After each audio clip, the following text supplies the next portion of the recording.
It was a day in the NBA. Tuesday, 6 games on. We heard news about Zion Williams' injury, so you'll never know what actual Tuesday or day or month or year this was. Sucks to be you. Michael Bolton. Thanks, Josh. It's Michael Bolton here, and it's time for another episode of the Locked On Fantasy Basketball Podcast. Let's get to it. Let's get to it, indeed. You are Locked On Fantasy, your daily NBA fantasy podcast. Part of the Locked On Podcast Network, your team every day. Hello and welcome to the Locked On Fantasy Basketball Podcast, brought to you by Basketball Monster. My name is Josh Lloyd, and this season my attempts at the rim are up. I'm also the lead fantasy analyst at basketballmonster.com, and today's episode is brought to you by Game Time. Download the Game Time app, create an account, and use the code LOCKEDONNBA for $20 off your first purchase. Thank you also for making Locked On Fantasy Basketball your first listen every day. We're free. We're available on all platforms, and we are part of the #1 sports podcast network, the Locked On Podcast Network. Thank you for pushing us to #1, from #2 to #1. I'm sure we were 2 at some point, but we're #1 now, so I don't care. #1, thanks a lot. We're talking about the games on Tuesday. There were 6 games on. There were 5 early ones, and there was a bit of a snooze in the middle before we got to the final game, the old 8 p.m. Pacific game, which the NBA is loving doing at the moment for whatever reason. So that's happening. So we'll talk about those 6 games. We'll cover off a little bit of news that I've covered off in some of the shows earlier today already. So we might as well get into it. Should we get into it? Yeah, let's get into it. Let's talk about the Zion Williamson injury. Just briefly, I've discussed it already. Did a short that's up on social media and talked about it a little bit at the end of the preview show for Wednesday's games. But Zion now has an adductor strain, a grade 2 adductor. They're saying 3 weeks. I'm saying it's not 3 weeks. It will not be 3 weeks. It will be 5 weeks, 6 weeks, 7 weeks. I don't know. It's going to be a long time. What do you do with Zion? You hold in IR if you can, and if you can't, you drop him. Simple as that. This is not the hamstring injury from last season or this season. It's a different soft tissue injury in his lower body. I think I'm done with this. Like I am very loath to talk about players as do not drafts and bums and all that sort of stuff. I thought there was a chance that Zion could stay healthy. It's not that long ago that he literally was healthy. He played 70 games 2 years ago. But it's just the soft tissue stuff now is becoming a significant problem. It's a real issue, clearly. And it doesn't really mean anything at this point in the season. Like, we could talk about this more in the off-season and draft season. He'll still be a draftable guy towards the end of drafts. No problem with that. What do you do now, though, for the Pelicans and for fantasy teams? Well, obviously, if Saddiq Bey was available, and he is available in 65% of Yahoo leagues, you add him. Oh, he was added last week. Cool. That's great. I'm really happy for your league, but not for everybody's. Not for everybody's. He wasn't rostered everywhere. So if Saddiq Bey is available in your league, add him. Saddiq is doing a few things which may not be sustainable, but you add him. We'll talk about the Pelicans more later. The Blizzard Yas Queen is also a guy to re-add if he was dropped. Herb Jones and Jordan Poole will be interesting to see what they do when they return. I would consider adding Jones, even though he's not a high usage player. There's just going to be extra opportunities available with Zion out. But overall, it's not going to be like deeper leagues, McGowan's and Peavy, those sort of things. But it's not going to be many options to add. The other one that's a bit concerning is Coby White in Chicago. He's out with a calf strain, but not that one, not the same one, the other one, the other side, the left side. I don't know how long he's out for. The Bulls haven't announced it yet. I would guess he misses this week. And Kevin Huerter's got a groin/hamstring strain, so I would guess he's out for 2 weeks. Meaning that Dosunmu and Trey Jones both become must-roster players. Now, when Huerter and White are back, that'll change, but they're not, so it's fine. We go and add Dosunmu, we go and add Jones, and we see where this goes. They're also getting Zach Collins back, so how they run the Zach Collins, Jalen Smith, backup minutes behind the GOAT, Nikola Vucevic.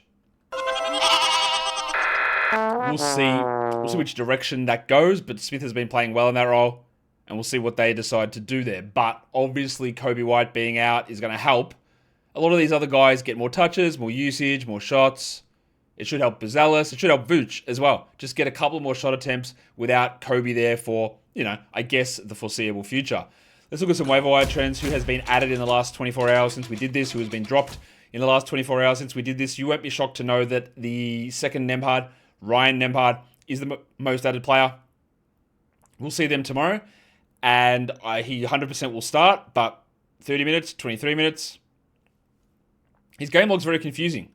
The minutes are either high or they're low 20s, and the shooting is either out of control or it's non-existent. He's a very good passer, but I remain skeptical that it's a rest of season type scenario. Juice McBride, the second most added player. Knicks played today. He's just worth having. Dom Barlow, the Sixers played today as well. That's okay. He's not a must to me. Jalen Tyson is, while the Cavs are banged up. There's still no Jarrett Allen for them. Still no Sam Merrill for them. They are getting Darius Garland back, but we need Strus and probably one guy out for Tyson to be an absolute must roster player, and that's happening at the moment. But we've got, it's very similar to the Colin Gillespie scenario in Phoenix. We've got ample evidence to show that when it's only Jalen Green out, Gillespie is not really a 12-team guy. If two guys go out, he is. And we've seen it in Cleveland. When it's Max Strus only that's out, Jalen Tyson doesn't do enough. But if it's Darius Garland that's out, or if it's Jarrett Allen that's out, or if it's DeAndre Hunter that's out, Tyson tends to do more. And we'll see what happens when Strus eventually returns in January, what that means. But for now, yeah, it makes sense. The next one is the horse, Keldon Johnson. He's one of the most added players. Good stream for today. Not a long-term ad in 12-team leagues, I don't think. On the other side of the equation, the most dropped players, number one is Brandon Williams. Every chance he plays more minutes than Empire the next game, like totally on the cards. That is possible. Doesn't mean you have to hold him. Get that garbage out of here. Interesting that people dropped TJ McConnell after playing 6 minutes last game. The 6 minutes, it was pretty clear. They said why. They said, like, he was just fatigued. Just said sawdust playing 3 games in 4 nights. So I would have probably just liked to hold one more game and see what happens in that one. Dan Gafford's been injured. That's okay to drop him. Jaden Ivey's been putrid. That's okay to drop him. And the Mpitsu should have dropped him 3 years ago. That's Rui Hachimura. Did people finally come to their senses and drop him yesterday? Took you guys a while. Shall we get in and talk about the games? We should. First game. Wizards. Sixers. The Sixers get a comfortable win, 121-102. The final score. We'll talk about the Wizards side of things. They had no Alexander Sarr in this one again. We knew that in advance. And we also knew there'd be no Chris Middleton in this game, and it was Justin Champagny who moved into the starting lineup. Passion Pop had 13 and 7. He had a steal and a block. He shot 33%. He played 24 minutes. He's a solid enough stream in scenarios like this, but you're going to have Middleton back in the next game, and then we don't worry. What a game, though. If you stream Marvin Bagley the last 2 days, you got a 13 and 8 game here with 1-3 and then randomly 5 blocks and also 6 of 6 from the line. My man Bags does not do this. Just an absolute masterclass from Bagley. And if you decided to go the Tristan Vukcevic route, it actually worked out okay as well. 16, 4 and 4 for Vukcevic, the real Vuce. He had 1 steal. The free throws were bad, but he had 2 good games as well. But given the fact that the last time we saw Sarr playing, Vukcevic was the backup and Bagley got DMP'd. But the fact that Bagley was the main minutes guy in both these games suggests to me that he probably does go back into that backup role in the next one and has value if Sarr remains out. Keyshawn George is on a bit of a slump here, especially with his shooting. 11, 8, and 5 with a block on 27%. It is a bit of a buy low, but it's not a buy low on Bilal Coulibaly. I think he just might be bad. Get that garbage out of here. You hold him for the back-to-back. He delivered you 2 points. He did have a steal and a block, and that's what he is. He's a defensive stats guy. The offense is bad. The shooting is terrible. He's not generating rebounds or threes or assists or doing anything good like that. I don't see any reason for rostering Bilal Coulibaly in 130 deep leagues or 150 deep leagues 12-teamers. If you go 175 into a 14-teamer, maybe. But even then, not really. And the CJ McCollum annoyance continues. CJ plays 24 minutes for 10, 3, and 4. Like, bro, he's either dropping 40 with 10 threes or he's doing this. At some point, he will become a permanent drop. At the moment, he's just edging, just teasing us slightly on the putridness that he displays. Rookie Will Riley played 26 minutes. He had 13 and 4. I think we just fire that one away. He shot 83% to get there, and he probably wouldn't have played had Middleton and Kispert and Johnson been playing. But we file it away, and just remember that it was a pretty good game from Riley. I just don't think we need to make any sort of real moves on that whatsoever. Let's talk about the Sixers. They had no Joel Embiid, who was... I don't know. Injury management again after 1 game in? Sick. There was also no Quentin Grimes. I thought for sure no Andre Drummond. Hurt his knee, left in a wheelchair. Came back, played 6 minutes and couldn't hack the rest of the game. Oh, okay, he's done. No, he didn't. He started, he played 17 minutes. He had some foul trouble.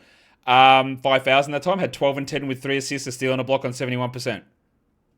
Now, they've got a back-to-back coming up. Thursday, Friday. Drummond is the hold. Adem Bona played more minutes, 22 minutes, but he had 4 and 5 with a block. So Bona is back to being the third string. Now, how many of you have had to settle for third string boners in your lifetimes? It's not a good feeling. So maybe just move on. Go to Drummond instead. I don't really know what the go is with VJ Edgecombe and his minutes. I know he's on a minutes restriction. Before someone chimes in, tells me he's on a minutes restriction. I know that. I don't know what the restriction is or how long that's going to last. 24 minutes for him. And honestly, the line is great. 9, 6, and 6 with 2 steals and 2 blocks is very good. And one of his better games. It is against the Wizards, but one of his better games of recent times. But we also saw Jared McCain play more minutes. 14, 3, and 5 on 55% with 25 minutes. He's not, to me, a 12-team ad. Because there was no Grimes, there was no Oubre, and VJ's playing 23. If you believe those things are all going to continue, then sure. McCain might do something. But I'm not convinced of that. So I look at him as maybe a stream guy. Paulie George, only 18 minutes in the blowout, 11 and 5, but he's probably playing better than I thought he would at this point in the season. While we had Maxey only play 29 minutes. Nick Nurse finally relented. 35, 4 and 6, 4 steals and a block, just another insane game from him. Domi Barlow did have some foul issues in this game early on. He played only 20 minutes though with 12 points and 2 steals. That's what we talked about, him being one of the most added players. I would much rather prefer Drummond than Barlow. Barlow is going to start for the short term here, but again, Grimes, Oubre, and Embiid all out. He doesn't have the long-term appeal. He is a two-way contract player. You can use it short-term, especially for the upcoming back-to-back, but otherwise, the long-term value there, I don't think it exists. We've got more games that we're going to come back and talk about. 5 more of them, in fact. Today's episode, though, it's brought to you by Game Time and the World Cup. The FIFA World Cup is coming back to North America for the first time since 1994, and now for the first time ever, there are 48 teams, so there are going to be huge amounts of games. It's going to be huge, massive, in fact. But getting tickets is the hardest part. That's where the Game Time app comes in. It is clutch, giving fans a real advantage when it comes to snagging seats. With Game Time, you can track price drops in real time. You get alerts when great seats open. You buy tickets the moment that they hit the app. It puts the power back in your hands and makes going to the World Cup realistic instead of impossible. The prices on Game Time include the upfront fees, which you can see them straight there. You don't have to worry about what gets tacked on at checkout. No last-second surprises. And you get alerts for teams and matches, making it easy to grab the tickets the moment that they drop instead of missing out. So take the guesswork out of buying World Cup tickets as well as every match, concert, or event tickets with Game Time. Download the Game Time app, create an account, and use the code LOCKEDONNBA for $20 off your first purchase. Terms apply. Again, download the app, make an account, and use the code LOCKEDONNBA for $20 off your first purchase. Swipe, tap, ticket, go, Game Time. The second game of the day involves the Portland Trail Blazers going up to Toronto and losing to the Raptors. 121-118 the final score. Don Clingan returns. He started. That means that Chris Murray moved to the bench. We'll start with Clingan, who played only 21 minutes. No foul trouble. That just went small. 11-11 for him. He has been, I'd say, disappointing for most of the season. Had a really hot streak at one point and sort of back to disappointing somewhat. Still holding him, but it's a bit frustrating. If you're looking to stream big men, like Rob Williams is doing it almost as well as anybody, 6 points, 3 rebounds is not that exciting, but 100% from the field and 3 blocks. I think that's a 3, a 4, and a 4 in his 3 of his last 4 games in terms of blocks. Not a must roster at all, but good numbers. Had Jeremy Grant on the Sal High show today. Part of it is because we're waiting for guys like Drew and Scoot to return, but also he's just playing so well, and he did it again today. 19, 5, and 2 with 1 steal and 2 blocks on 64%. Jeremy is doing stuff that he didn't do last season at all. He looks like a very different player. He is back starting at the moment, and that's helping him. We'll see what happens when he does go back to the bench, but another strong game. While one of the guys that people have complained about the most this season, Tamani Kamara, was great, especially early. He ended with 36 minutes, 21-7, 6 threes, 1 steal, 1 block. The 1 of 4 from the line hampers it somewhat, but I know it's been an annoyingly bad season, but we're starting to get back on track here, I think. Shaden Sharp also, off the bench, played 30 minutes. He had 23, 3, and 3 on 50% shooting. The question's going to be, does he play tomorrow? They got a back-to-back. We'll see. I love that the minutes are up, and hopefully he just takes over from CD Sissoko really quickly. If he doesn't, if he doesn't coming up in these games, it suggests to me that he might stay on the bench, and Drew Holiday will just replace CD, meaning Jeremy Grant's got the spot back. So we keep an eye on that. As for Deni Avdija, 25, 8, and 14, bad field goals and bad free throws, and his free throws are becoming a legitimate problem. The volume of them is absolutely insane, but he's also missing a ton. This was a real problem for him back in Washington, and it is creeping back up. So just keep an eye on that, because with the volume that he's getting them, because he's driving like an absolute madman, it's a problem. Now, when Drew returns and when Scoot returns eventually, the offense will probably morph a little bit and we won't get as many Deni free throws, but for now, it is a thing that's happening, and I think many of you would understand that it is costing your team, because really creating a negative there, which maybe you weren't expecting to be the case. Let's talk about the Raptors. Jakob Poeltl returned, and that meant that Jamison Battle went to the bench, but not only to the bench, he went straight into the bin, basically. No minutes at all. We'll talk about Poeltl, who had foul trouble. He played only 26 minutes, 11, 7, and 4, 71%. I keep getting messages like this. Someone messaged me and said, man, I'm so sick of him. I need to drop Jakob Poeltl. Like, do you? Why? Why would you need to drop him? Is it because he's the 70th ranked player over the last 2 weeks? Why would you drop him? I don't get it. I don't understand the frustrations here. I mean, this is not a great game. It's not bad. It's fine. Just roster him. Like, I don't get it. Ingram sprained his ankle, but the toughest man in the world returned. It was a bad game, though, because he was at 41 from the field. He didn't have a defensive stat. That's not true. He blocked a shot. I lied. No, he didn't. I didn't lie. I lied when I said that I lied. He had no defensive stats, and then he went 6 of 8 from the line. He had been flying earlier in the season, but his recent production has been a little bit down. He's better than this, and I hope the ankle doesn't swell up overnight. Scotty Barnes was great early on, ended up with 28, 7, and 7 for 2 blocks. That's still great overall, but he was really strong early on. And Emmanuel Quickley is really starting to put together some strong games. 23, 5, and 8 on 82%. Now, that is going to cool off very obviously, but the assist numbers are incredibly encouraging. What we're seeing without RJ Barrett is that nobody is worth it. 18 minutes for Jacoby Walter for 3 points and 1 steal. Gary Trent III lives. Jamal Shed had 5 assists and 5 steals, but obviously you cannot trust that. You can stream in and try it because that is what he does, but he's never going to get it in that volume every night. Murray Boyles had 10 and 4, and we got 17 minutes of Dick for 14 points and 1 steal. Dick shot 75%, and that's great, but that sort of Dick level accuracy is probably not something that I want to bank on. So all of the Murray Boyles and Dicks and Walters and Abajis and Mamakelishvilis, you can just leave them for deep leagues, and they're not really touching the sides of 12-teamers. Now we can go on to the next one. It is the Memphis Grizzlies and the San Antonio Spurs. Look like the Grizzlies were going to get this one, but no, the Spurs pull it out, 126-119. Zach Edey did have some foul issues, but what doesn't matter. He played 30 minutes. He had 19 and 15 with a steal and a block on elite field goals, and his free throws could do with a little bit more work there. He has been ridiculous. He continues to be ridiculous, and he continues to just, honestly, work his way towards a top 30 season. I'd say it's probably not the same thing for Jaren Jackson Jr. I don't really understand it. There are a couple of ways you can throw this out there. There's the one that I know that people love to throw out there. He just sucks now. Not true. That's not the case, right? Is it his toe injury causing the problem? Maybe.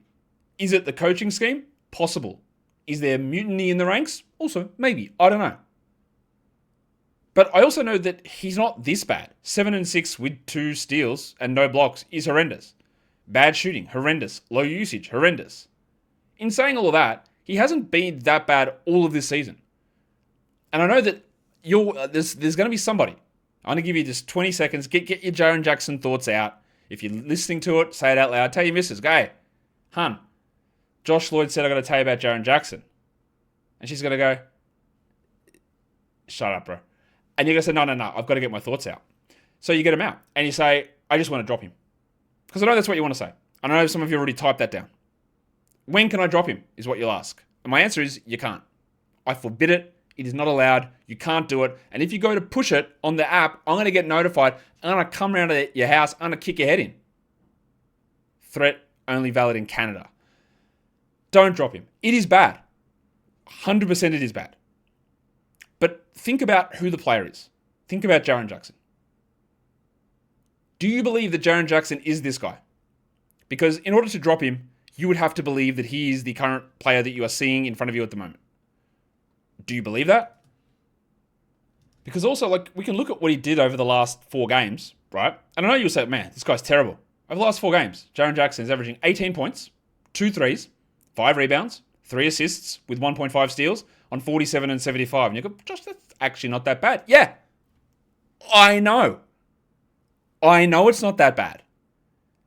And that's like, as you're sitting there, and not all of you, some of you be like, Josh, shut the fuck up. Yeah, I know. But some of you be sitting there going like, I thought he was terrible. No.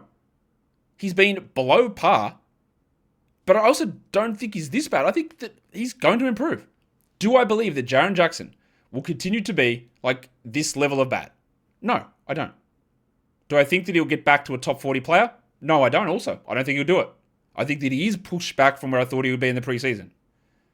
But there's a perspective at the moment that he is trash, that many people have asked, hey, can I drop him? Also, by the way, do whatever you want. Also, because I'm actually not going to come and kick your head in case you weren't aware. Do whatever you want. But just have a look at what Jaren is doing and go, hey, do I believe that he will continue to do this or worse? Or better? And then make a decision. It's bad. Also, means it's a huge buy low. Vince Williams, he scored some points finally. 12, 7, and 7, 1 steal, 3 blocks. Probably his best game since taking over from Morant as the starting point guard. At the moment, we just rely upon him from assists. Everything else that he gives us is a bit of a bonus. While Cam Spencer continues to actually be like really good. I honestly, if you used him in 12-team leagues, you'd be pretty happy. 21 with 6 assists is bloody brilliant. Obviously, the shooting numbers are high. Santi Aldama, I say this with all kindness, Santi. I hate this bloke. I hate him. Not for any reason that I think sure he's a really nice guy. Actually, I just cannot figure him out. I look at him and go, look, yeah, that sounds about right. I don't think he's that good. And then he'll go out there and have 17 and 10 on 4 shot attempts, shooting 120%, which is not possible, and then randomly 5 blocks despite being a terrible defender. I go, oh, guess I got it wrong. And then we'll see this. While Edey and Jaren are there, I don't believe that Santi's a 12-team league guy. But I'm sure next game he'll go out and put up a really good game. I think we can jack off the chicken. Get that garbage out of here. Cedric Howard, 9 points, 3 rebounds. You'll be stunned to know, no steals, no blocks, and bad shooting. Did we just imagine this guy having good games? Did we? Because he's been putrid for weeks now. Like terrible. Like really bad. Drop. Buy. I'd rather Kentavious Caldwell-Pope. I wouldn't. But get rid of him. And Jalen Wells put up another strong shooting night. 67% for 20 points. Now, there's nothing else going on there. He's a stream guy at best and not a must-roster bloke. Shall we do the other side of this game? Probably the right way to approach it, I would say. And that is the San Antonio side. Still no full update on Wemby and Castle. We've got something where they're not on the road trip, but they might join it halfway through to return. De'Aaron Fox was on the Sell High show today. The Sell High is still in play here. 9 of 10 from the line, 29, 4 and 4 with 3 steals. The Sell High is because he was doing certain things that weren't going to stick. Plus, you're going to have Castle and Wemby coming back. So, another little bit of evidence to move into your Sell High quiver. Luke Cornett, not blowing us away in many areas, but honestly, after the first 2 duds, if you've added him, he's been good. 4, 6 and 4, 1 steal, 5 blocks. That's doing enough. Jeremy Sohan also had his best game, 11 and 6 with 2 steals, but this is like 200 deep leagues only. While Dylan Harper scored 15, very good. Had 6 assists, very good. Played 21 minutes, not good. Shot bad from the line, not good. No defensive stats. I do not think that Dylan Harper is a 12-team league guy. For the very simple reason that A, he's not playing enough minutes. B, the path to getting minutes is not clear. And C, he's having some issues with some of his game at the moment, fantasy-wise. So I don't think you need to roster him. Devin Vassell had 12, 5, and 2. He was on the Sell High show today, and then his balloon was popped pretty quickly here. And the horse had 11, 6, and 4, Keldon Johnson, who's a stream guy without being a must roster. But I guess you're asking, Josh, why haven't you spoken about the pencil Harrison Barnes? Barnesy! So I wanted to build the suspense. 36 minutes, 31 points, 7 threes, 5 rebounds, 5 assists, took 20 shots for some reason, and shot 50%. A fantastic game from Barnes, which brings him to 165th over the last 5 games. Does this mean that he is going to go on a 3-game hot streak? Maybe. You can always stream him in for points and threes, but he is not a reliable long-term guy, and I'm not going to commit myself to working the pencil into my lineup consistently. I'm not.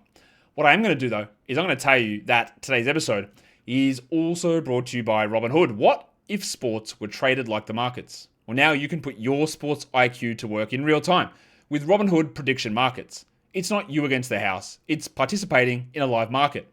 You can buy or sell your positions live all game long, using your sports knowledge in the moments that matter.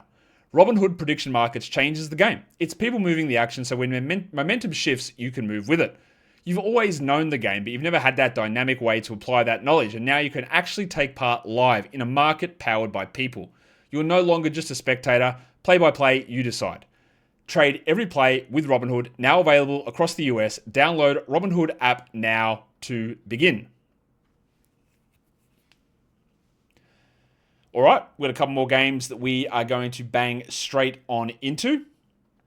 And this game is the Minnesota Timberwolves and the New Orleans Pelicans, the game that went to overtime where the Pelicans were up, but they choked it away, a big lead late, and the Wolves come over the top of them. Giggity. 149-142, a very, very high scoring affair. Let's talk about Rudy Gobert. Rudy Gobert. 38 minutes for Gobert, 26 points, 13 rebounds, 1 steal and 1 block. 8 of 10 from the line and 8 of 10 from the field. Unk still has it. The problem is that he can't do this all the time. But there was early season consternation about Gobert, and he's righted the ship pretty easily. Also, a massively strong run from Goose at the moment. And Edwards, 44, 5 and 4 with 6 threes and a block, took 30 attempts and played 47 minutes. So after a slow start to the year, he is climbing. He's back inside the top 10 over the last 2 weeks. Jaden McDaniels was pretty good here, 17, 4 and 1, while it was a big game from Naz Reid, 18, 5 and 6 with 3 steals in overtime. Randall sort of settling more into his role now, 16, 5 and 6, still can be better than this. Shot only 43%, so I'm not going to say that this is necessarily who he is, but there is an improvement that can come from that. And then DiVincenzo had 11, 4 and 5, 5 threes, 2 steals and a block. And honestly, they're probably the most boring and stable fantasy team that exists. There's just the same guys, the same 6 players. Nobody else matters. That's it. There's nothing else to talk about. Where there is stuff to talk about in this game is on the other side, because it's the New Orleans Pelicans who trotted out, I think, their 15th starting lineup for their 22nd game. And there's constantly things changing. We talked at the start about Zion Williamson being out, but they did get Kenneth Murphy III back. Trey played 41 minutes. He had 33 and 15 with 4 threes on 52%. Great. Loved to have him back. The depressed penis played 35 minutes. Saddiq Bey, 22 and 6. His rebound numbers had been absolutely through the roof. They came back down a little bit here. He is rolling. I don't think, even with Zion out, he's got any shot of maintaining these numbers. I've seen Saddiq Bey play for years, and there was a lot of things that he was doing that had no shot of sticking. But this level of output is reasonable. He could do this, which is great. Jeremiah Fears played 34 minutes. He had 21, 3 and 5. Really good game from Fears, who has not been that good. I don't know if Zion being out will help him, because it wasn't that it was a lack of usage that was hurting him. He was just struggling in many areas, including assists and efficiency, but it was a good game. And then the Blizzard, Derek Queen, played 39 minutes. He had 21, 8 and 6 with 1 steal. He was great from the field, 53%. He was bad from the line. And there's a couple of dynamics to look at here. There was no Yves Missi in this game, by the way, as well. Still no Jordan Poole and no Herb Jones. We have no idea when Jones or Poole are returning. Not Missi, Queen, if you've got him on your fantasy team, you love this production. It's great production. You will tell me about how good it is and how awesome these numbers are. But I don't want to use the line that people always use that is just never said in a positive light. So I'll tell you what the line is. I'm not going to use it though. It's like, if you watch the games. Well, if you actually watched. But when you're out, when you see Derek Queen play, like, the numbers are great. But he's got no idea defensively. Like, none. It's terrible. Like, he is so bad on defense. And part of the reason why I was very much against the pick of him and how it's going to all work out was because he's got no idea. Can't shoot, can't defend. A pretty bad combination, right? He was also, again, for what feels like every single game, a team worst, minus 17 plus minus. The thing here is now, though, there is no Zion in this team, and he's out, and Missi was out, so they're going to give him big minutes. The problem they have is you're not going to get to see how the Queen-Zion pairing works. It doesn't, but you don't get to see that. So this is, irrespective of mistakes that Derek makes, I think he's going to get more run. Now, Borrego might just be like, bro, like, I need to teach this guy a lesson because he's not even trying defensively, maybe that's not the case. It just looks that way. But for now, you're obviously rostering him. McGowan's got to start 26 minutes for 6 points. This is just deeper league stuff. Peavy had 8 points in 20 minutes, while Jose Alvarado, he's like at least like a 175 deep league at the moment. But again, you get Herb back, you get Poole back, even Messi back, and it just changes what those rotations look like. Alvarado, 14, 3 and 3, is pretty good. It's solid enough. I wouldn't say that he's a must-roster guy, though. It is also worth noting, when you're thinking about Derek Queen from a rookie perspective, he's like exactly 2 years older than Cooper Flagg. He's 4 months older than Yves Messi. He's not the youngest of young rookies. He's not old, but again, there's the idea that he's coming in fresh as a one and done. He's not. It's a 2-year college player who's about to turn 21 in like 2 weeks. Just be aware of that part of it. Now we go on to the Boston Celtics and the New York Knicks. The Celtics, huge win here, 123-117. They are on a massive run at the moment. The Celtics, I don't know how they're getting an offense as good as they are. Everything has been great for them at the moment, and they are cooking. We will start with the Knicks, though, as Mikal Bridges continues to have a huge bounce-back season. 35, 6 and 3 with 2 steals and 8 triples on 71%. He has been ridiculously good this season, like way, way better than I thought he would be. Towns had 29 and 7. Hart started out, I think he had another 8 points in the first quarter or something, but slowed a little bit. But it's also a really hot streak from Josh Hart. I think Josh Hart is a sell high. 64% shooting, 19, 7 and 4 with 4 threes. Somebody's going to the bench when Anunoby returns. It's probably going to be McBride, but it could be Hart. McBride at the moment is providing enough value. Now his usage is pretty low, 9 points with 3 threes, but he had 6 assists and he's doing just enough to be a 12-teamer. And Brunson had somewhat of a disappointing game. 15, 3 and 11. Well, not somewhat, definitely a disappointing game. 29% shooting. He's dropped off a little bit outside the top 60 over the last 2 weeks. Not much else going on. Mitchell Robinson, if anyone was bothering with him in 175 deep leagues, you don't. He played just 16 minutes, had 5 rebounds as Mike Brown is going away from those bigger lineups a lot more now. The Boston side, we get Nemesh Queta back, and that means that Xavier Tillman moves to the bench. In fact, Xavier Tillman went from playing 30 minutes to playing 0. And Derek White was back, so Sam Hauser moved to the bench. Let's talk about White. 22, 2 and 5, steal and a block, 50% shooting, continues to be great. But the guy that's actually playing at an unbelievable level is Jaylen Brown. Brown had 42 points in 40 minutes. He had 4 rebounds and 4 assists. He was 8 of 9 from the line. This is an absolutely unbelievable hot streak from Jaylen Brown. He's got a usage of 40%. It might be the highest usage in the league over the last 2 weeks. He's also hitting, I think, 58% on his long mid-ranges. And even today, just a ridiculous field goal, 67% and 89 from the line. Everything about this screams regression in a gigantic way. That level of mid-range shooting, with that level of usage, and even his spotty pass with free throw shooting, suggests to me that he could get hit hard. But what are you going to do? I think you're just going to enjoy what's happening and understand there's going to be a drop. They are rolling. Their record is huge at the moment. They're putting up some big numbers, which I didn't expect them to do. And Brown is rolling with this level of usage, which I just had no expectation of. I still think there are plenty of regression indicators, but who knows how long the hot streak lasts.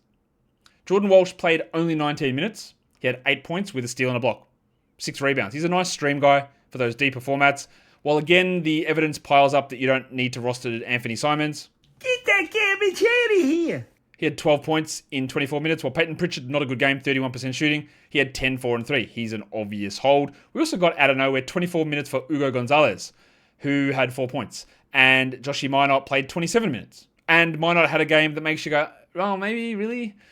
11 and 6 with 3 threes and a block on 67%. Don't add him yet, but it just gives you that little indication, both that Minot played more than Jordan Walsh in this game, which is, it's somewhat eye-opening. But I'm not going to trust it. I'm not going to trust Sneaky Joe at all with these minutes. Nemesh Queta returned only 21 minutes. They just went small a lot in this game, and that kept his minutes down. I'm not particularly worried about it, and Queta remains a must-roster player. But if he stays at 20 minutes every night, then we start to have some different discussions about it. Now we can go to the final game of the night, so glad to get this one out of the way, because I am actually going to see Kendrick Lamar tonight, and yeah, nothing to do with Drake or Canada. I'm actually going to see Kendrick tonight. Anyway, game, Thunder wins 124-112 is your final score there. For the Thunder, Luguentz Dort was out, so they moved AJ Mitchell into the starting lineup. They're still without Isaiah Hartenstein, of course, and who else did they not have? Alex Caruso was out also, so we still don't have full ideas of what this rotation is going to look like. Shea had 38 with 5 threes. Chet was awesome as well, 21 and 8. And Jalen Williams, the Bronco, 22, 3 and 6. Well, I guess we want to see what do the bit part players do. AJ Mitchell played 32 minutes. He had 10 points. He had 2 threes. He had 4 rebounds. Hold him. I just don't think he's going to stay as a 12-team league guy. And maybe they've just got a rotating cast of 2 injured players every single game. Possible. But I don't think AJ is remaining as a 12-team league guy for the rest of the season. In fact, again, if you dropped him now, I think you'd be okay. Aaron Wiggins has been rostered in 12-team leagues for some reason. He shouldn't be. 11 points with 2 steals and a block. Well, Isaiah Joe also had 9 points with 3 threes. These are stream guys only. Same with Cason Wallace. The Hong Kong Mattress had 2 steals. That's great. He had a block. Fantastic. The other stuff is garbage. 29% shooting. All he is a steals specialist. And again, not really anything is changing with that. I don't think it's the same stuff that's been going on basically all season. The Warriors side of this game. Jimmy Butler was questionable heading in. He played, and then he hurt his knee and didn't play in the second half. There was also no Steph Curry, no Al Horford, no Trace Jackson Davis, no DeAnthony Melton. What we did get was more Steve Kerr nonsense. We had Will Richard move into the starting lineup. Quinton Post moved to the bench. We'll start with Richard, who played 25 minutes for 5 points. You're not rostering him. We had Moses Moody, who started, who you'd think with Steph out and then Jimmy getting hurt, we get a lot of Moses Moody. In fact, we got 3 points in 14 minutes. He was a fine stream, I thought, today. Obviously, didn't work out. But he is absolutely not a must-roster player. No long-term value there at all. Brendan Podziemski, solid enough with Steph out, and you can roster him with Steph out. 17, 4 and 4, but long-term it's not going to be there. Because we've added another name into the mix now. Seth Curry has been signed. He scored 14 points in 18 minutes with 2 threes. We had 21 minutes of Pat Spencer, 17, 3 and 6. We just got foreseeable futured. And yeah, Jimmy might miss time here. I don't think he will, but he might. And Steph is going to be out. But you could have Moody play double the minutes here. Kuminga played 16 minutes only. You're not rostering him.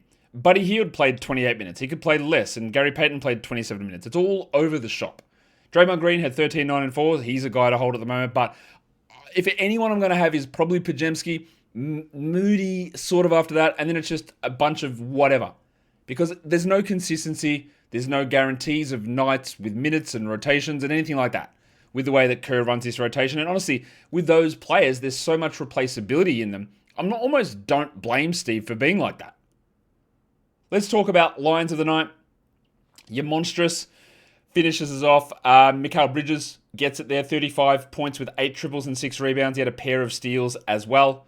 The waiver wire line of the night, we're heading up to Washington to talk about Marvin Bagley III, who somehow gave us 5 blocks. Yeah, to go with 13 points and 8 rebounds. Your young gun of the night, we're going once again to Memphis, where Zach Edey is just putting up big numbers time and time again. Edey had 19 and 15 with a steal and a block. It's very true, Obi. It is incredibly true. And the dud of the night has got to be the chicken. Cedric Howard had 9 points and 3 rebounds and absolutely is not a must-roster player any longer. And that brings us to the end of the show. Hit a thumb on the video, double bang it, leave your comments down below. Guys, we are done here. Thank you so much for listening, everyone. See ya.